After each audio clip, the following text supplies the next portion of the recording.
course, the number is lower. The number of doses we're providing every week, though, shifts based on the number of doses we are receiving from the federal government. We're also making progress in making the vaccine more accessible to more people. Gimli will immunize its first clients on Saturday, and the super site at the Legion in the Paw will open on June 8th. Today we are also expanding eligibility for people to book their second dose. If you received your vaccine on or before March 29th, today you can book your second appointment. We'll be emailing everyone we have contact information for, but if you know this is you, you don't have to wait for us to book. In order to book, you do need to know which vaccine you received and the date of your first dose. People can access that information online. And if you don't have internet access, you can contact your local public health office. We'll continue to regularly expand second dose eligibility based on supply and based on the clinical guidelines set out by Dr. Reimer and the medical team. We are planning for all eligible Manitobans to receive their second dose should they want one by end of July. But you cannot get your second dose, of course, without getting your first. So I want to ensure people know that there are appointments available this week at the Lila Super Site in Winnipeg. If you've been waiting to make an appointment for your first dose, or if you're newly eligible, these are the fastest appointments available, some as early as tomorrow and the day afterwards. And if you've already booked but want to speed things up, you can move your appointment up to Lila this week and leave that later place for someone else. While regular announcements will be made about available appointments and our plans for second doses, people are encouraged to visit protectnb.ca often or follow @NBGov on Twitter for the most up-to-date information. More vaccine is arriving in Manitoba, and we are rapidly administering the doses that we do receive and get them to people across the province now in both first and second doses. And with that, I will turn it over to Dr. Reimer. Thank you. Good afternoon. I'm Dr. Joss Reimer, Medical Lead for the Vaccine Implementation Task Force. To date, as you've heard, more people will be able to book their second dose of vaccine. So if you received your first dose on or before March 29th, you are now eligible. À compter d'aujourd'hui, encore plus de gens pourront prendre le rendez-vous pour la deuxième dose. Si vous avez reçu votre première dose le 29 mars ou avant, vous êtes maintenant admissible à la deuxième dose. When you call or go online to book, you will need to know the date of your first shot as well as the type of vaccine that you received, because at this point we are using the same product for dose 1 and dose 2. You can access that information online through our website. You can also call your local public health office if you don't have access to the online portal. Getting 2 doses of the vaccine provides the fullest protection possible against COVID-19. Because we have focused so much on getting out first doses to as many people as quickly as possible, so far we haven't shared much further direction around for those who have received 2 doses, because that number of people was relatively small. But as we are opening up appointments for second doses more broadly, I wanted to share an example of one of the benefits of being immunized apart from the health benefits and prevention of COVID. If you are fully vaccinated, that means that 2 weeks after you have received 2 doses, you will no longer be required to self-isolate if you are a close contact of a COVID case, so long as you don't have any symptoms. Si vous êtes pleinement vacciné, c'est-à-dire que vous avez reçu votre deuxième dose depuis au moins 2 semaines, vous n'aurez plus à vous isoler si vous êtes en contact étroit d'un cas de COVID et que vous ne présentez aucun symptôme. This is another great reason to book your second dose as soon as you are eligible. However, I want to be very clear that this is still a decision and still requires direction to people as part of the public health and the case and contact investigation. Public health officials will confirm with you that you are exempt from self-isolation based on your situation. You don't have to make this decision on your own based solely on your immunization status.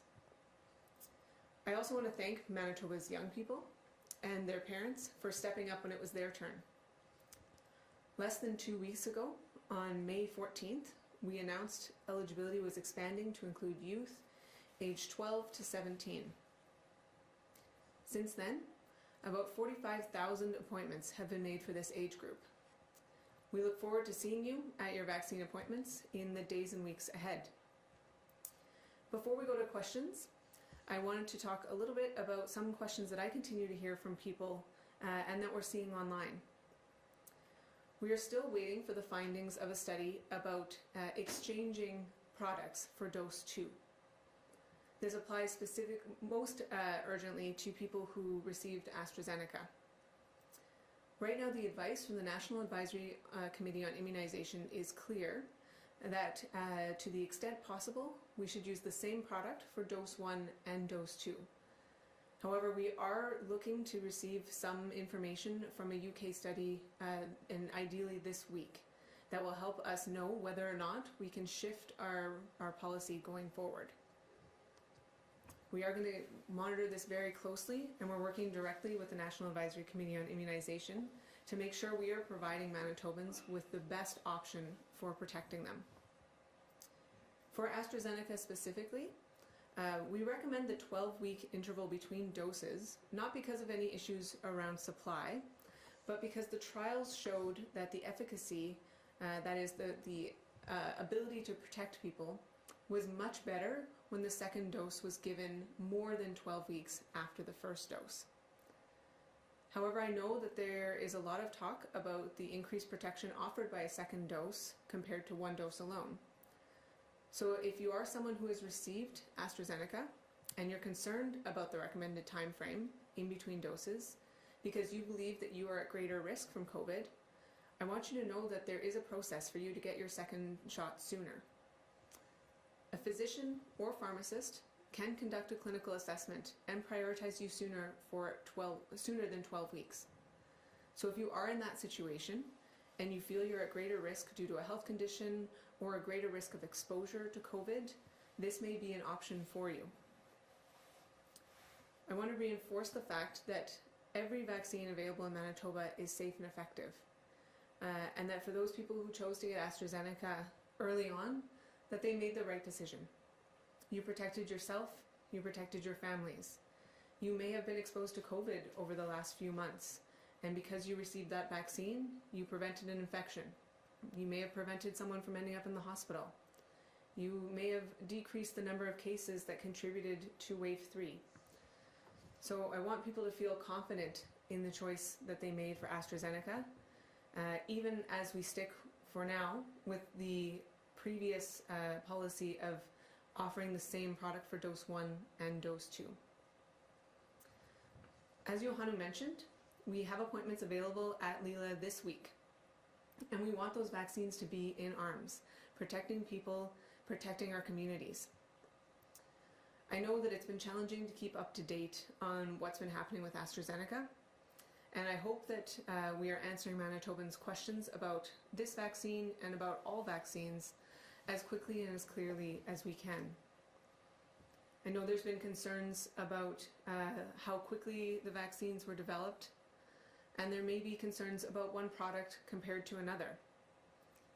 But I really want to encourage you, if you are eligible to book through one of our super sites, to book for whatever first dose is available to you.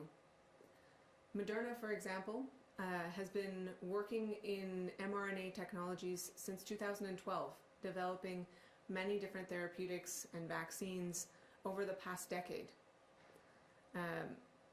And so the work that they have done has led them to be a global leader in mRNA technology. And we see that in the trials, as well as the real world data, that both Moderna and Pfizer are providing excellent protection. So the best vaccine for you is the one you've received and the one that's available to you. And that's critical to our vaccine response, to ensure that you're protected. We know that the third wave is here, and for those of you who have waited to make your appointment, we encourage you to call now, because you can get in at Leela tomorrow or the next day. And with that, we will turn to questions. Thank you. A reminder to our reporters on the line, you will have one preliminary and one follow-up question. Up first this afternoon from CTV Winnipeg, Michelle. Hello. We got data on race and ethnicity in COVID-19 cases this morning, which suggests there may be vaccine hesitancy or barriers among many BIPOC groups. So how will this information help us decisions going forward now, both logistically and clinically?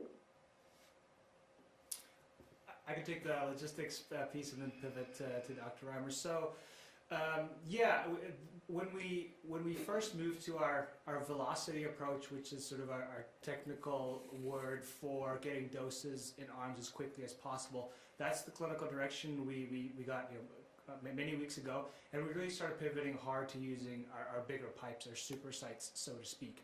And that approach has worked well. We're moving through doses quite fast. And as long as we have supply, everything is pointing to getting first doses into arms by early mid-June.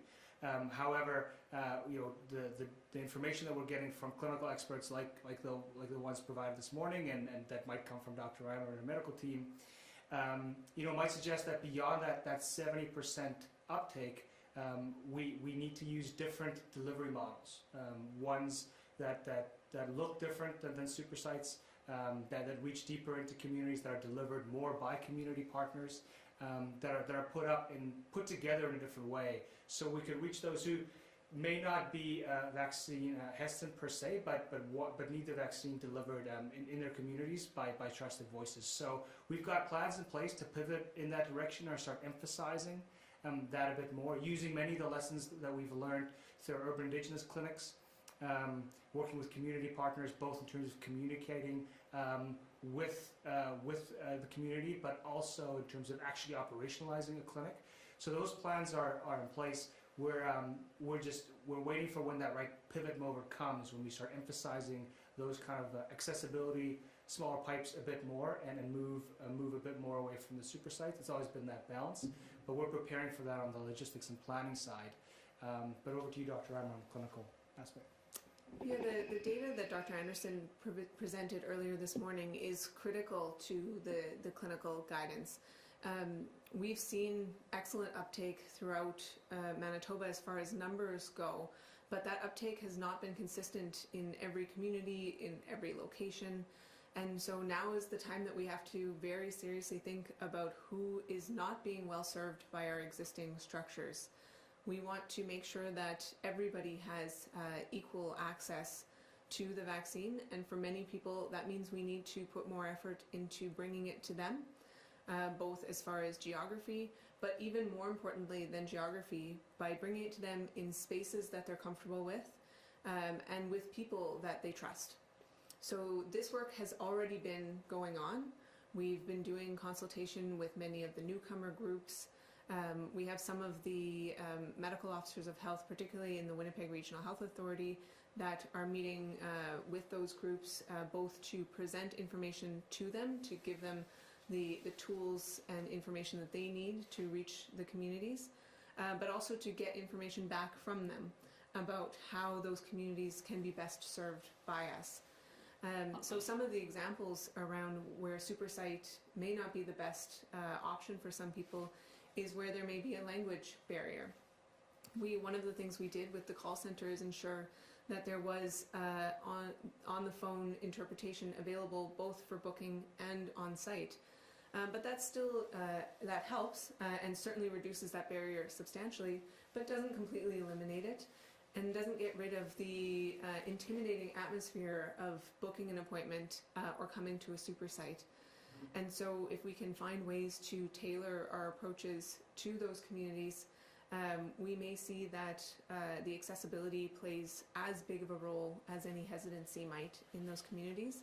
So this work has been going on for many weeks, and we'll be working now to start to implement as soon as we can to reach as many populations as possible, taking a lot of the lessons from the First Nations leaders on the successes they had in their rollout to 63 communities, and the successes and challenges from our urban Indigenous clinics, and some of the other pop-ups we've done, such as the one at Knox Church.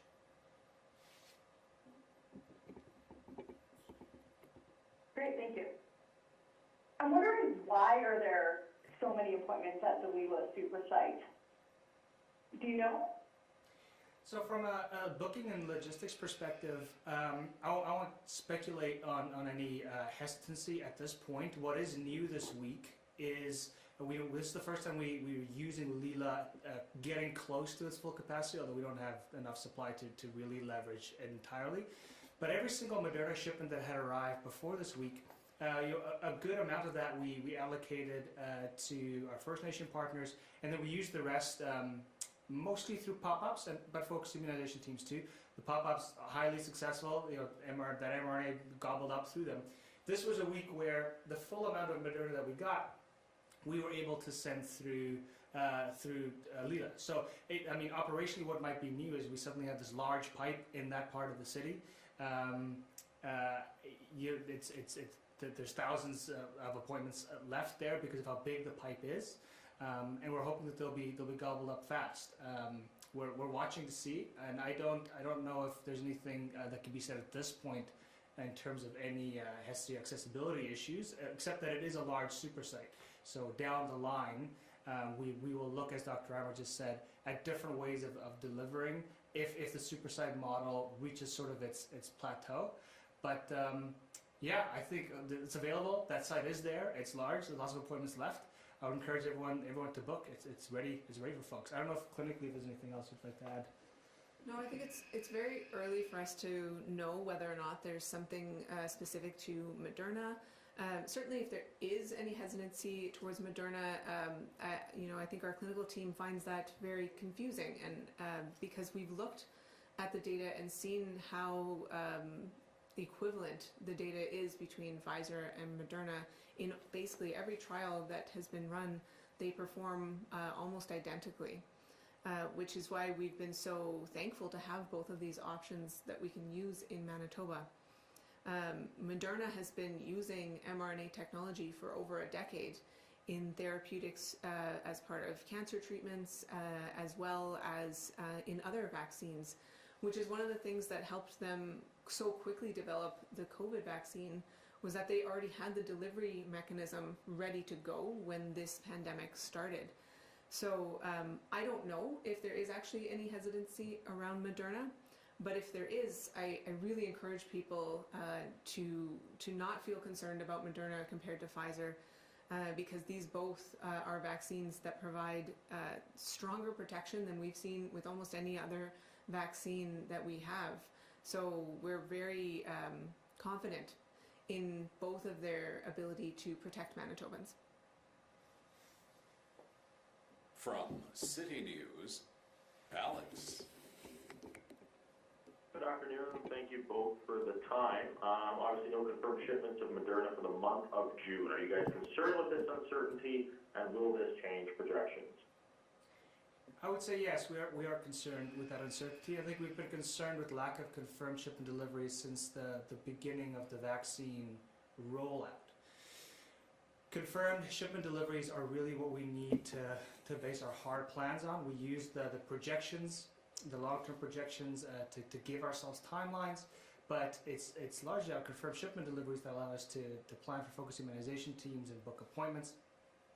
In the case of Moderna, the projections in terms of how much we will receive into the province are generally still stable. They're the low supply scenario that we've talked about, but they're stable enough to give us a sense that Moderna will come. The question is just how soon, and we are looking to the federal government certainly to get a confirmed shipment delivery as soon as possible. particularly when we look at our first doses in arms timelines, which, you know, the assumption behind those timelines are no later than June 9th timeline for having everyone who would like a first dose to have one. It assumes that the projected supply from the federal government will bear fruit, and it also assumes a 70% uptake rate. So we're watching for any other news on shipments before we have to adjust those timelines, but it certainly could have an impact on the timeline.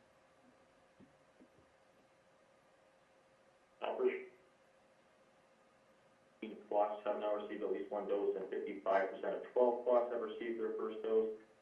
Where do we see these numbers in the next month? Obviously, we'd like to see 100% of Manitobans get the vaccine, but that's not going to be realistic. So what's the percentage that we could see here? So again, I think that supply plays a very, very big role there.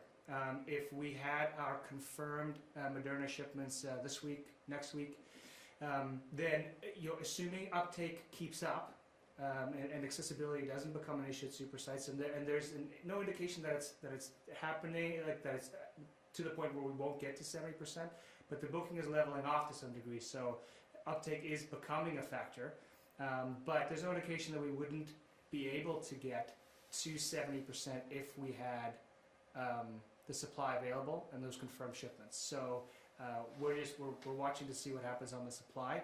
If there is no more Moderna that comes in, and that's certainly not what we would like, given where booking is right now, we probably look still at high 60s for 12 plus, probably very close to 70 for 18 plus, given what's currently in the system. But we need more supply for more people to book. But I know there is an uptake in accessibility piece as we get closer to that 70%. So I think I'll just pivot to Dr. Reimer again if there's anything that I've missed on that front. No, I mean, really, the supply is the number one issue because all of the uptake in the world doesn't help us get there any faster if we don't have doses to provide. But it's also really important that we start thinking now and start implementing shortly more options for people in spaces that they feel comfortable, because we do want to exceed 70%. So as soon as the supply is available, we want to get as many first doses into people as we possibly can. And so our work is really just beginning on providing more options for people to get that first dose. From CHVN, Taylor. Hi, good afternoon, Dr. Reimer. I believe both my questions are for you. We've had some others reach out to us wondering about the safety of the vaccine when they're nursing. Right now, it looks like there's not a whole bunch of studies going on, but what do you know about the safety of nursing when getting the vaccine? Yeah, so this is a really interesting topic because it's true for almost every treatment, every medication, every surgery, every vaccine, in that people who are pregnant or breastfeeding are excluded from studies. And so in my clinic, I have to have this conversation with people all the time to say that we don't have any evidence from the from the original trials to tell us directly how those trials could have been different, or the outcomes could have been different for people who are pregnant or breastfeeding. And so that's no different this time, where those groups were excluded from the original trials. But what we do have is, 1 billion doses that have been given around the world of these vaccines without any safety signals showing up anywhere in the world related to pregnancy or to breastfeeding. And so that's incredibly encouraging to see, because we would have thought, by the time you hit 1 million doses, you would start to see some negative outcomes if they were there. And no country is reporting any concerns related to fertility, related to birth defects, related to preterm labor and delivery, miscarriage, or anything around infant health if the infant is breastfeeding.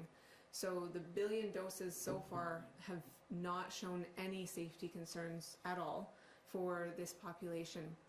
What I also would add is that there is a theoretical benefit that we don't have any studies with this vaccine, but we do have studies from other vaccines that show that antibodies, so that response that your body generates to fight off the virus, they can pass through the placenta to the baby when someone is pregnant, and to a lesser degree they also can be in breast milk for the infant that's breastfeeding.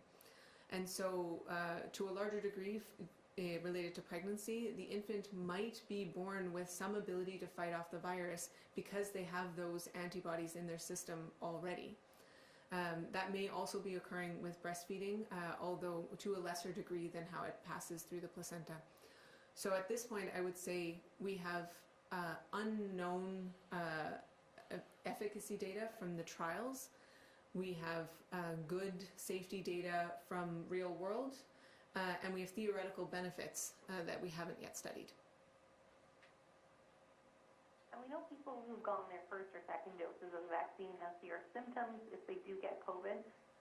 But now, say, the two doses don't have to isolate if there's that potential exposure. So how is this going to impact the potential spread of the virus? Well, we're really happy with how well these vaccines work, even after one dose, but more so after 2 doses. And so that's something that the public health team will assess as part of their case and contact investigation to ensure that the exemption from isolation makes sense. But at some point, the whole purpose of the vaccines was so that your likelihood of becoming infected and transmitting to other people became extremely low. And the more Manitobans that are protected, the lower that risk gets overall as well. So the purpose for changing the approach to isolation and having this exception available is exactly the intent of the vaccine rollout.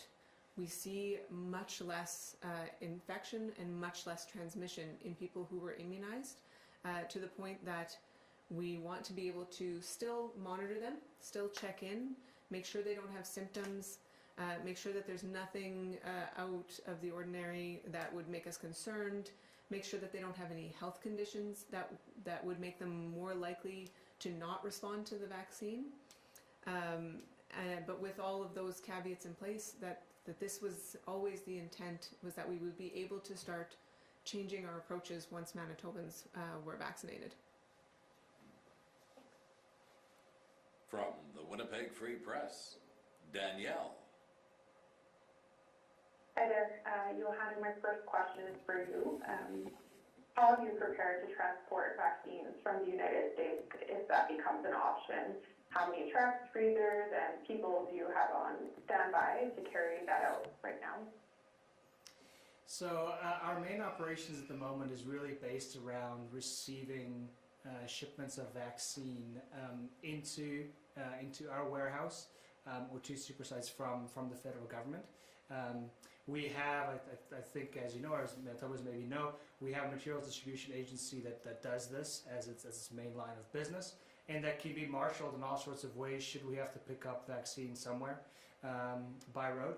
But our main focus is the confirmed shipment deliveries that we're getting from the federal government, which comes from them right to us. Okay, thank you. And Dr. Reimer, do you think that the hotspot immunization plan perhaps came too late in the third wave to have a meaningful effect on transmission? In hindsight, do you think that the rollout should have targeted those communities and the associated workplaces where transmission has been consistently high earlier on? Well, when we have a very small supply available, our strategy is different than when we have a large amount of supply. So when there's only enough doses to cover 5 or 10% of the population, we're not going to be able to have a large impact on transmission patterns, and we're certainly not going to be able to reach anything close to herd immunity. So in a low supply setting like we had for January, February, March, our goal had to be protecting those people who were at the highest risk of severe outcomes like hospitalization or death. And so that's what we did, is we looked at the data that was available to find the most efficient approach to reach as many people who had those high risk of severe outcomes and provide them the vaccine first. The pivot came when we had enough supply that the number of Manitobans immunized could actually potentially impact transmission patterns. And so that's why we chose to change when we did, to look more at things like where we had seen sustained transmission by geography, both in wave 2 and the new data from wave 3. Because it's simply not effective if only 5 or 10% of the population in any community is immunized to try to target transmission. So as soon as we had enough doses, that was when we moved. If we had had doses earlier to be able to reach a large population, I think it could have had a huge impact on what we saw with wave 3. And I would have been so happy to be able to target transmission and reach for herd immunity earlier if we could have. But when we had such a limited supply, we really had to figure out who would benefit the most from it outside of an approach for herd immunity. From Global News, Marnie. Good afternoon.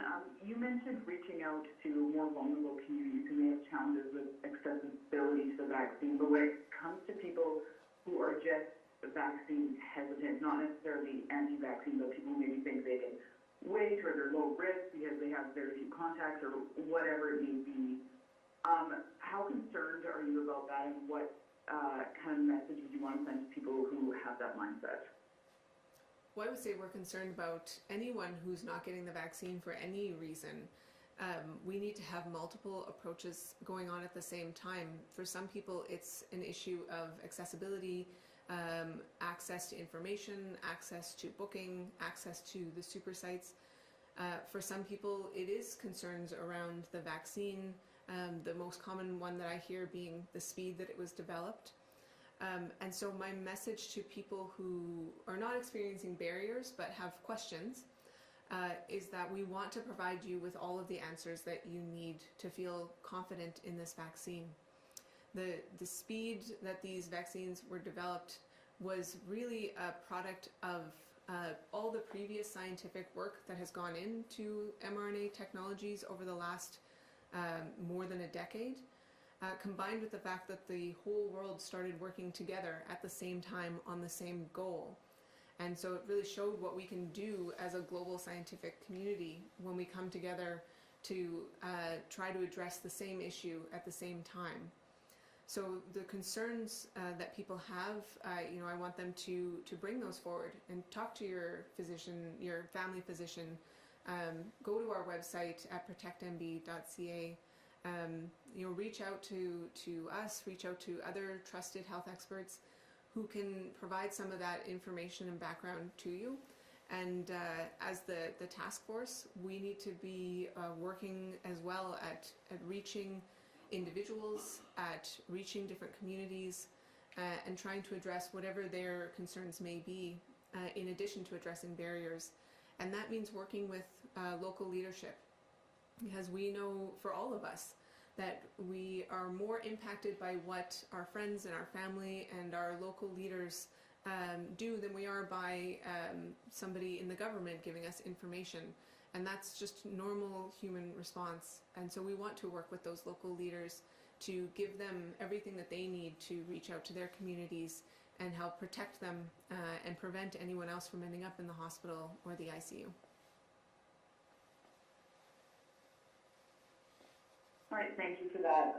And on a similar note, if AstraZeneca or now maybe Moderna recipients are concerned that they might not get the same vaccine type for their second dose as their first dose, obviously we're still waiting for more studies on that, but how do you want to kind of address those concerns, and do you think that possibly has an effect with a slower uptake at the U.S.? So, we don't know exactly why there's still appointments open at Leela, but right now what we're hearing from the federal government is that there will be enough supply for everyone to get a second dose of the same product when we get to that point. Where we're struggling, as Johanna was describing, is getting the confirmed shipment dates so that we can plan accordingly and make sure that we have the staff in place and all of the clinics ready and to book those appointments. So it's not so much that we are being told that there won't be doses as much as it is that we're having trouble knowing exactly when those doses will be available. But even if they don't become available, we will offer a second dose to everyone, because there has already been one study out of Spain that showed that a second dose with Pfizer for someone who received a first dose of AstraZeneca was superior to not getting a second dose. So that doesn't tell us whether or not it's better than getting a second dose of AstraZeneca, but it certainly tells us that we shouldn't be leaving people with no second dose. And so we will absolutely ensure that everyone who got a first dose is offered a second dose, regardless of which products we have available. Though right now, our process is the same as it's been throughout this entire campaign, in that we are following NACI's guidance to stick with the same product for dose 1 and dose 2, recognizing that there is the UK study that should be giving us better information about this by the end of the month. From CJOB, Joe. Hi there. So based on today's date, I would imagine bookings for first dose appointments at most sites are at or after that early June date to have everyone with one shot. And Johanna, I believe, correct me if I'm wrong, but you said that earlier, that based on what's in the system today, we don't have 70% of the population signed up yet. So are you confident we can still hit that 70% target in the next couple of weeks? So it really depends on what comes in from the federal government in terms of the Moderna shipments. It's really a supply ball game. Right now, if we look at and obviously bookings move every day, people are booking every day, so it changes the data slightly. But right now, if we look at the amount of first doses in the system, I would say that we're high 60%, we're getting very, very close for 12 plus by June 9th. But there isn't enough confirmed supply coming in for us to have enough appointments in the system to literally meet that target. If you think about the amount of people in the province, so let's say that we're 3% off. Let's say that it's 67% by closer to June 9th. That's still approximately 12 plus people. It's still about 38,000 appointments that need to be filled. If we don't have supply for it, we don't have supply for it. So there's appointments left in the system. They're being booked up by dose 1, dose 2. There's a large number of dose 1s in there so that we get 12 plus high 60% by June 9th. But whether we get to 70% is really depending on what happens on the supply. Now, of course, the supply will come in ultimately, and Pfizer just continued to come in. That June 9th projection was based on including Moderna to come in. So, I don't want to lock us into a hard timeline here now because of how volatile the supply information is on one side of the vaccine types. But I think it's probably feasible to say that we'll clip over that, whether it's mid-June or into June, depending on what the supply scenarios say. We'll get there. We'll absolutely get there. But supply will dictate whether we get there by June 9th. Thank you. And what's the biggest challenge the task force is facing right now? Is it the securing doses, vaccine hesitancy, or something else that I'm not thinking of here? I think the theme for today is confirmed shipment deliveries from our side of the house. Operationally, things are running quite smooth. Our super sites are chugging along. People are at super sites between 25 to 45 minutes on average, including the 15-minute wait afterwards. We do have pop-ups throughout the province this week. They've always been very, very popular for where we use them. Our focused immunization teams are sort of cruising along the congruent living campaign, supporting a number of smaller pipes, things like corrections. So I think operationally everything is knock on wood, looking pretty good. The thing that we're looking for is a confirmed shipment delivery so we can keep planning ahead. And that's the big pressure point for us at the moment, so we can plan. That's the operations and planning and logistics side. I think clinically it'll probably be a little different. Oh yeah, I think definitely on our side, uptake is our biggest challenge. And so, you know, we want to, once we have that supply and once all of our systems are running, we need people to come. And we need to, if they're not going to come, we need to figure out why and address those concerns. So that's certainly the biggest challenge from our side is on the communication and the accessibility to Manitobans. From the Winnipeg Sun, Scott. Hi, good morning to both of you. Dr. Reimer, we heard this morning during a technical briefing from Dr. Anderson that stigma and fear is getting in the way of getting tested. I'm wondering, can we extrapolate that with the Premier blaming sick Manitobans for not getting vaccinated? Is that getting in the way, creating fear and stigma in terms of the vaccine campaign and reaching some of the hesitant populations in the province?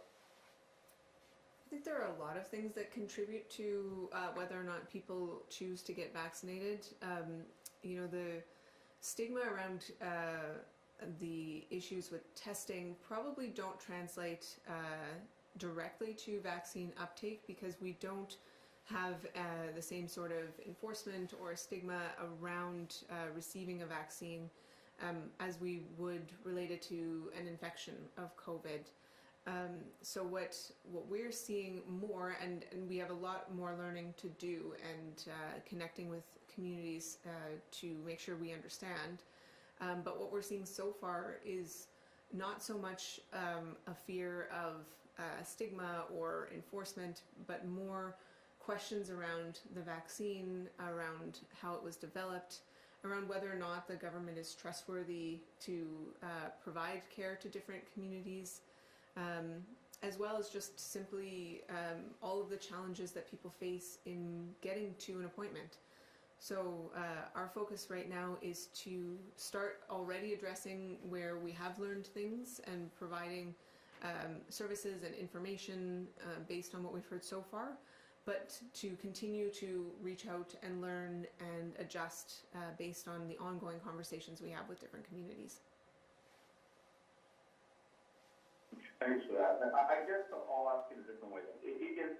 Is blaming Manitobans for not getting vaccinated and getting infected getting in the way of people getting vaccinated? Like, just apologies for my dog. Is blaming Manitobans for getting vaccinated or not getting vaccinated, even that in itself, is that becoming a problem? Is that a problem from the vaccine side in trying to get, is it a barrier, I guess is what I'm asking?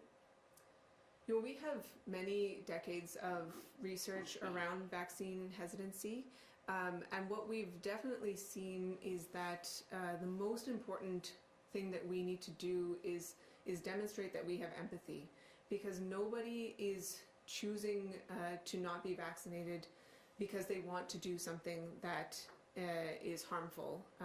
Everybody makes decisions based on what they believe is the best for themselves and for their families. And so it's really important that in the task force, as well as for, I'll speak separately from the task force in my role as a clinician working with pregnant patients. It's critical that when you're talking to somebody who isn't sure about the vaccine, that you don't make them feel defensive about that decision, because they are trying to do what's best for themselves and for their families and their communities, no different than someone who chooses to be vaccinated. And so it's really important that as healthcare providers, as well as communicators through the task force, that we are clear on that point, that we have that common goal. We all want Manitoba to be healthy. We all want Manitobans to get past this third wave and get back to more of the normal life that we had before COVID. We all want to get rid of these public health restrictions. And so if we can start at a point of mutual goal, we'll get a lot further than we will if we start to push back at people and make them feel defensive and make them feel attacked. And so that would be my message to all of us on the task force, as well as to all of the healthcare providers and even those folks who are trying to talk to your family and friends, is to make sure that you're doing it in a way that engages people in a conversation, rather than pushing them to feel that they are somehow being blamed for the circumstances that they're in. From CBC Manitoba, Bart. Hi, Dr. Reimer, you mentioned that people who are fully vaccinated won't have to self-isolate if they come into contact with a known case, provided they don't have symptoms. What other benefits or privileges can fully vaccinated people expect? Well, thankfully, that's mostly a question for Dr. Brusen, because I know that him and the public health team are working on that right now. As we had so few people who had received 2 doses, it was difficult to start making a lot of changes to what people could do based on vaccine status. But now that we're rolling out dose 2 to a larger group of Manitobans, this is the time where the public health team is going to start communicating out different impacts that may have, either at the community level or potentially even at the individual level. We wanted to share this example today so that Manitobans can see that there already is a benefit, again, apart from the health benefits, but there already is a benefit that you may be able to be exempt from self-isolation, because nobody wants to have to isolate. People want to be able to go to work. They want to be able to continue to function in their life and provide all of the things that they need for their families. So this is something that exists already that we wanted to share, but I know that Dr. Rusin is working on this and will have more to share in the coming days or weeks. Okay, thanks for that. There remains, Mr. Butcher and Dr. Robert, there still remains, no matter how many times you explain the AZ issue to people, some degree of confusion amongst them, and differing practices among doctors and pharmacists. So I'm being told that some doctors and pharmacists just flat out refusing somebody who's had it for 4 weeks and saying, no, wait 12, and other pharmacies are having walk-in clinics. So what message could you give people right now who got AZ as the first dose, don't have any other underlying conditions, and are aware you're telling them to wait the 12 weeks? What can you say to those people who might be confused right now? Yeah, I completely agree. I'm hearing lots of questions about AstraZeneca specifically. So our goal throughout has been to provide 2 doses of the same vaccine consistent with what the trials studied. We don't have any scientific data at this point to tell us if switching products is going to be as effective as sticking with the same product. And I know that many people with AstraZeneca feel like they're being left out of dose 2 or overlooked as far as what they have access to. But we think about it and talk about it many times every day because we do want to provide the best options for everyone, regardless of what product they got for dose 1. And right now, all of the scientific literature that we have used the same product for dose 1 and dose 2. So we don't want to offer somebody a different product if it might provide less coverage or less protection than getting the product that was shown to be highly effective in the studies. And so the 12-week issue for AstraZeneca is a separate question, but often gets blended into the whole discussion because we've started to offer second doses for the mRNA vaccines. So the 12-week issue, it has to do with what we saw in the original AstraZeneca studies, where the efficacy was substantially different between those who got the doses in the 4-week, dose 1 and dose 2 within the 4-week window, compared to those where the second dose was delayed more than 12 weeks. there was a big increase in the efficacy for those people that had their second dose later. And it may even go further if you wait 16 weeks, for example. And so our advice is to most people, if they don't have high-risk health conditions or particular high-risk settings that they may be in for exposure, that we want you to be as protected as possible. We want to give you the best options that we have based on the science as it is today. And so that means that the advice is to wait 12 weeks.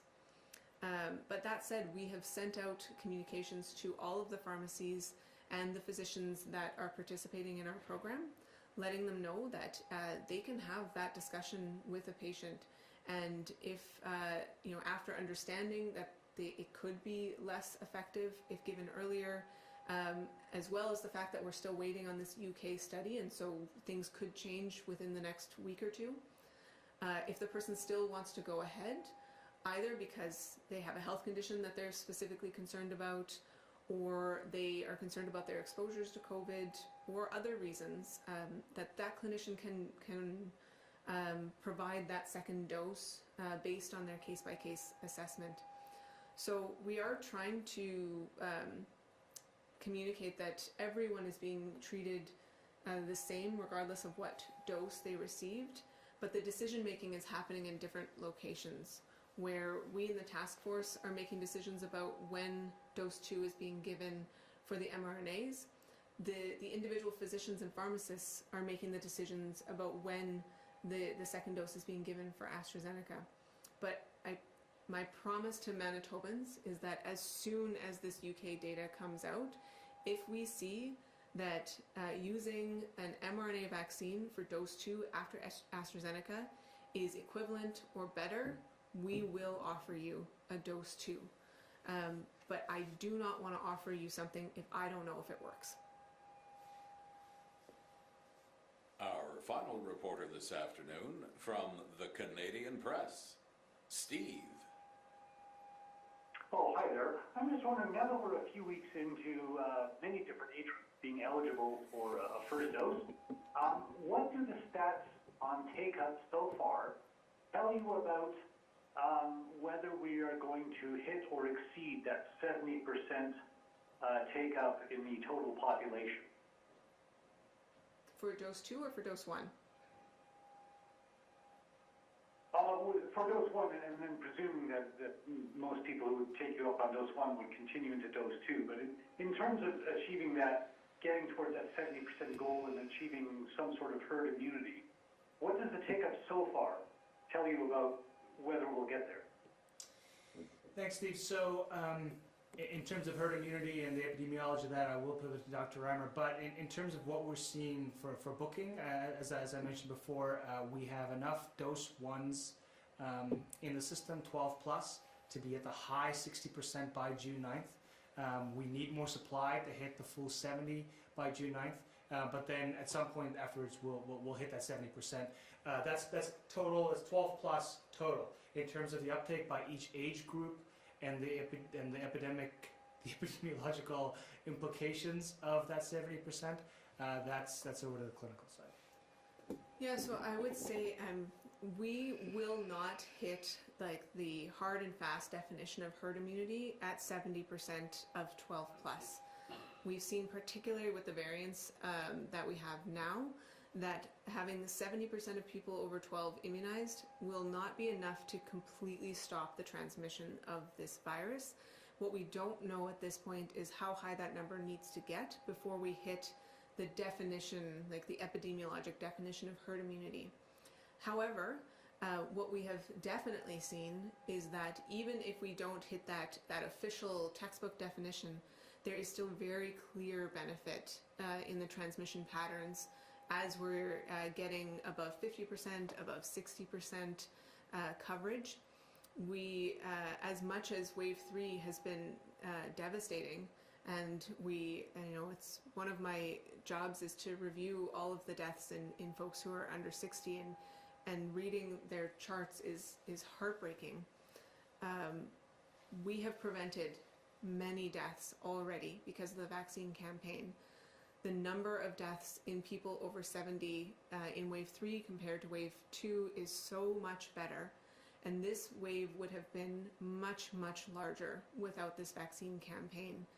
We have seen so few outbreaks in personal care homes, whereas that was where the bulk of our severe illness and the bulk of our deaths were happening in wave 2. So even if we at 70% don't have a hard stop herd immunity, we are already saving lives. We are already decreasing the height of wave 3. But to get there to the complete herd immunity, we're going to need more Manitobans, and that's going to be a combination of Manitobans stepping up to get their vaccine and us reaching out to lower those barriers. And have you folks been consulted on the idea of incentives to encourage more people to get vaccinated? I see, in other parts of the world, there is a wide degree of incentives. In New York State, they're entering people into a raffle, specifically the younger age group, into a raffle for scholarships. So there's been a lot of conversations about incentives, and those conversations are ongoing. I don't think the government has made any final decisions about that. I have also heard of some private companies that have offered financial bonuses to staff who have been immunized. So that's already occurring. I know some of the communities that ran pop-up clinics held some raffles as well in their community to help boost uptake. So we are certainly open to looking at ways to incentivize people beyond the benefits from preventing COVID, beyond getting rid of the public health restrictions. If there are ways that we can tip people over who may be considering it but just haven't been able to prioritize it, we're certainly open to that. And looking at how best to do that in a way that leads to protection for all of us. Thanks, everyone. This concludes our media briefing.